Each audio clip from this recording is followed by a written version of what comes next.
वंदे मातरम। शिक्षक साथियों, विद्यार्थियों और अभिभावकों, बालिका शिक्षा फाउंडेशन की तरफ से एक महत्वपूर्ण अपडेट जारी हुआ है।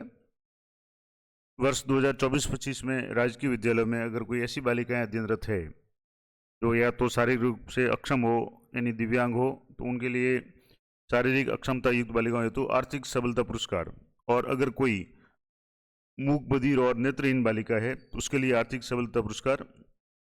उसके आवेदन है वो शुरू हो चुके हैं, ऑनलाइन आवेदन भरे जाएंगे। तो अगर आपके भी विद्यालय में कोई ऐसी बालिका है जो इस दो कैटेगरी में आती है, या तो वो शारीरिक रूप से अक्षम हो या मूक बधिर या नेत्रहीन हो, तो उनका फॉर्म है किस तरीके से भरा जाएगा। तो इसके लिए सबसे पहले तो यहाँ है कि जो भी बालिका फाउंडेशन है उसके द्वारा दो जो योजना है, शारीरिक अक्षमता युक्त बालिकाओं हेतु आर्थिक सबलता पुरस्कार और दूसरा मूक बधिर और नेत्रहीन बालिकाओं हेतु आर्थिक सबलता पुरस्कार, इसमें जो भी पात्र बालिका हैं उनके लिए फॉर्म जो भी भरे जाएंगे वो शाला दर्पण के बेनिफिशियरी स्कीम पोर्टल से भरे जाएंगे। आपको पता होगा जो भी आपके स्कॉलरशिप यानी छात्रवृत्ति के जो भी फॉर्म भरे थे, उसी पोर्टल से, शाला दर्पण का जो पोर्टल है उसी पोर्टल पे जाकर के आपको ये बालिकाओं के लिए पुरस्कार भरने, अब जो भी फॉर्म भरने। अब इसमें डेट्स है तो राजकीय विद्यालयों द्वारा योजना की पात्र बालिकाओं की सूचना है वो विद्यालय लॉगिन से, यानी स्कूल लॉगिन से लॉग करने की तारीख है 10 नवंबर है, यानी 10 नवंबर से पहले पहले ये काम आप करें। और उसके बाद में संबंधित जिला शिक्षा अधिकारी मुख्यालय या प्रारंभिक माध्यमिक जो भी संबंधित होंगे उनके डीओ ऑफिस के द्वारा इसका प्रमाणीकरण और लॉगिन है वो 30 नवंबर तक किया जाएगा। और अगर मान लो अंतिम तिथि तक प्रमाणित नहीं किया जाएगा तो वो ऑटो लॉग हो जाएगा, सत्यापित यानी डाटा स्वतः सत्यापित हो जाएगा। तो ये दो योजना है। अब इनका अगर मान लो आपके भी विद्यालय में कोई ऐसी बालिका हो जिनका इसमें इस कैटेगरी में आ रही हो, या तो मूक बधिर या नेत्रहीन हो या शारीरिक रूप से अक्षमता युक्त हो, तो उनका आवेदन जरूर करें। अब इसके लिए क्या निर्देश है या किस तरीके से आवेदन होंगे, तो सबसे पहले तो इनको क्या बेनिफिट मिलेगा। तो अगर मान लो इस योजना के अंतर्गत कोई पात्र बालिका है और वो 1 से 12 तक नियमित रूप से अध्ययनरत होनी चाहिए, पहली बात। दूसरा, उसकी जो कैटेगरी है वो CWSN होनी चाहिए, यानी चिल्ड्रन विद स्पेशल नीड्स, यानी दिव्यांग होनी चाहिए।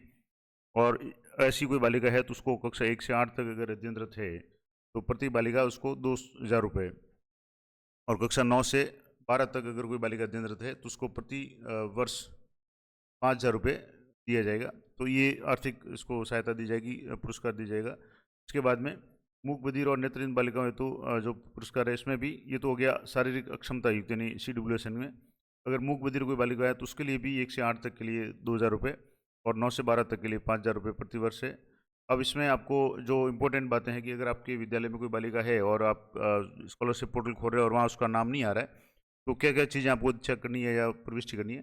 तो सबसे पहले तो शाला दर्पण के जो विद्यालय लॉगिन है उसमें विद्यार्थी टैब है, उसमें प्रपत्र 9 है, वो आपको अपडेट करना है। उसमें जो भी कैटेगरी वगैरह है वो सारी मेंशन करनी है। और दूसरा जो एक और शाला दर्पण का ही जो विद्यालय लॉगिन उसमें एक टैब है लाभकारी योजनाओं के लिए अनिवार्य सूचना, जिसमें आपके जो भी इनकम वगैरह और अन्य कैटेगरी है EWS वगैरह या और भी कैटेगरी BPL वगैरह वो शो करते हैं या एंट्री करते हैं। उसमें जा करके आपको क्लास सेलेक्ट करके उस बालिका को सेलेक्ट करके उस बालिका के आगे CWSN की कैटेगरी है वो चयन करना है, यानी उसको सेलेक्ट करना है। जब तक ये CWSN की कैटेगरी में नहीं आएगी तब तक उस पोर्टल पे वो पात्र में नहीं आएगी।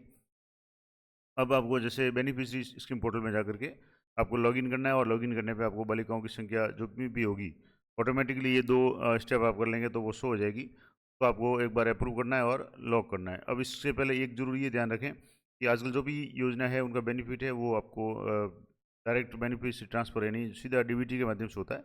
उस बालिका का या उसके परिवार का जन आधार से जुड़ा हुआ अकाउंट नंबर और वो एक्टिव अकाउंट नंबर होना जरूरी है।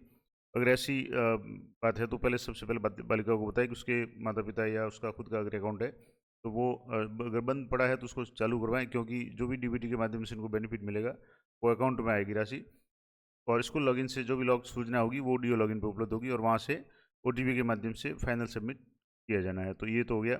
अब ये प्रक्रिया है पूरी, इसमें मैंने पहले बता दिया कि इस प्रक्रिया में बालिका का जो जनाधार नंबर है वो प्रमाणीकरण ऑथेंटिकेशन होना जरूरी है, क्योंकि पुरस्कार का राशि जो है वो जनाधार यानी परिवार की मुखिया या बालिका इसका भी अकाउंट होगा और जनाधार से जुड़ा होना जरूरी है। उसी बैंक खाते में DBT के माध्यम से जाएगा, यानी डायरेक्ट बेनिफिट ट्रांसफर के माध्यम से जाएगा। तो मैंने पहले ही आपको बता दिया कि सीधी सी बात है कि वर्तमान में किसी भी बालक बालिका का जनाधार ऑथेंटिकेशन होना जरूरी है। और किसी भी स्कीम, खास करके जो भी स्कॉलरशिप या आर्थिक संबंधित जो भी स्कीम है उसका अगर फ़ायदा लेना है तो उसका बैंक अकाउंट है वो जनाधार और आधार से लिंक होना, मैप होना जरूरी है, तभी उसको बेनिफिट मिल पाएगा। नहीं तो फॉर्म भर करके हम इतिश्री कर लेंगे लेकिन बालिका के खाते में पैसे नहीं आएंगे। तो ऐसी स्थिति में बालिका को जरूर सूचित करें कि उसका जनाधार से जुड़ा हुआ जो भी बैंक अकाउंट है वो सही हालत में हो, यानी चालू हालत में हो, उसका बंद नहीं हो, लॉक नहीं हो।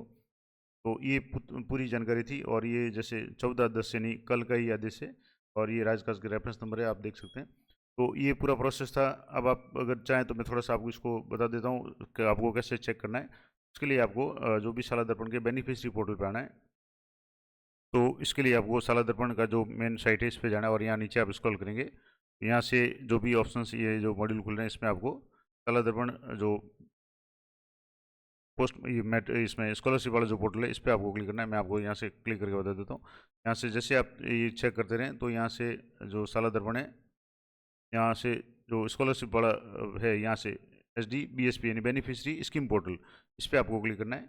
और जैसे आप यहाँ क्लिक करेंगे तो इस तरीके से आपके सामने जो पेज खुलेगा, इस पेज में आपको जैसे मान लो विद्यालय लॉगिन से आप अगर करना चाहें तो यहाँ से विद्यालय लॉगिन से आप कर लें। यहाँ से जैसे मैं विद्यालय लॉगिन से आपको यहाँ करके बता रहा हूँ, यहाँ जो भी आपके विद्यालय लॉगिन होगा यहाँ कैप्चा डाल दें आप, जो भी कैप्चा है, और यहाँ से आपको वापस स्मॉल लेटर कैपिटल लेटर का ध्यान रखते हुए यहाँ से आपको लॉगिन करना है। यहाँ से जैसे मैंने ये लॉगिन कर लिया। अब लॉगिन करने के बाद आपको यहाँ जो भी है लॉगिन का ऑप्शन आ जाएगा। अब यहाँ से इस तरीके से आपके यहाँ जो ऊपर है ये इसको लॉगिन का ऑप्शन है। अब इस लॉगिन का जैसे ही आप खुल जाता है मैं आपको बताता हूँ। यहाँ से जैसे ये लॉगिन खुल जाएगा तब आपको आगे क्या करना है, जैसे ही ये लॉगिन हो जाता है आपको इस तरीके से जो पोर्टल खुलेगा। अब इसमें आपके सामने 3 तरह के ऑप्शन होंगे, अदर स्कीम्स, राजश्री और स्कॉलरशिप। स्कॉलरशिप का काम अब पूरा हो चुका है, डेट निकल चुकी है। राजश्री के लिए अगर कोई है तो उसके लिए मैंने अलग से वीडियो बना रखा है। अब अदर स्कीम्स में आपको क्लिक करना है। यहाँ क्लिक करेंगे तो आपको अदर स्कीम्स शो हो जाएगी। अब यहाँ से जैसे आपको सबसे पहले सेशन सेलेक्ट करना है, जैसे यहाँ से 24-25 कर लिया। अब अदर स्कीम्स में आपकी यहाँ 4 स्कीम्स अभी वर्तमान में शो हो रही है। कस्तूरबा गांधी विशेष सावधि जमा रसीद योजना, आपकी बेटी योजना, इसके संबंध में मैंने विस्तार से वीडियो बना रखा है।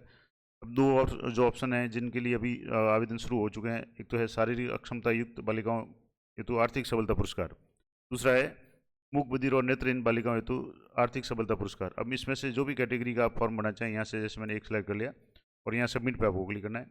तो जैसे आप सबमिट पे क्लिक करेंगे तो आपके सामने यहाँ से इस तरीके से काउंट है। अब यहाँ से व्यू ऑल काउंट करेंगे। अभी जैसे ये नील आ रहा है, यानी कोई भी नहीं आ रहा है, क्योंकि अभी इस कैटेगरी में कोई भी बालिका विद्यालय में अध्ययनरत नहीं है। यहाँ स्टूडेंट एलिजिबल अप्लाइड सारा 0 आ रहा है। अगर मान लो आपके विद्यालय में कोई पात्र बालिका है और यहाँ अप्लाई में उसका नाम कहीं भी नहीं आ रहा है, जैसे यहाँ अप्लाई का बटन ये है, पे क्लिक करेंगे तो यहाँ नो डाटा आ रहा है। अगर ऐसी स्थिति आपकी अगर है तो आपको सबसे पहले प्रपत्र 9 और जो बेनिफिशियरी मॉड्यूल वाला जो भी है लाभकारी योजना वाला मॉड्यूल है उसमें जाकर के आपको ये दोनों काम करने हैं, वो डिटेल्स अपडेट करनी है। और यहाँ एक और क्लियर लिखा हुआ है, ऑथेंटिकेशन ऑफ जनाधार एंड जनाधार linked with bank is account is mandatory. जनाधार का ऑथेंटिकेशन और जनाधार का बैंक से लिंक होना, ये दोनों जरूरी है। ये अगर नहीं होगा तब तक बालिका को है, अगर आप आवेदन भी कर लेंगे तो उसका पैसा है उसके खाते में नहीं आएगा। ये पहले एश्योर कर लें कि उसका जनाधार से जुड़ा हुआ अकाउंट नंबर हो और वो एक्टिव स्थिति में हो, तो आप आवेदन कर लें। और अगर मान लो आवेदन में नाम नहीं आ रहा है तो आप दोनों स्टेप चेक कर लें, प्रपत्र 9 चेक कर लें और लाभकारी योजना वाला कर लें। उसमें CWSN कैटेगरी में उसको ओके करना है, तो आपका फॉर्म है आराम से भर जाएगा। और जो भी पात्र बालिका हैं उनको अधिक से अधिक फायदा देने की कोशिश करें, क्योंकि दिव्यांग जो भी बालिका है उसकी मदद करना हम सभी का कर्तव्य है। तो ये थी महत्वपूर्ण जानकारी जो योजना थी, जो भी स्कॉलरशिप के संबंधित जो भी योजना थी उसके संबंध में मैंने आपको डिटेल में बता दिया। दोनों योजना है, किसी भी योजना में अगर कोई भी पात्र बालिका है तो उसका आवेदन अवश्य करें। इस संबंध में आपकी कोई क्वेरी है तो अगर मैंने वीडियो में नहीं बताई है तो आप कमेंट करके पूछ सकते हैं। मैं जब भी समय मिलेगा उत्तर देने का प्रयास करूंगा। तो मिलते हैं नेक्स्ट वीडियो में, तब तक जय हिंद, जय भारत।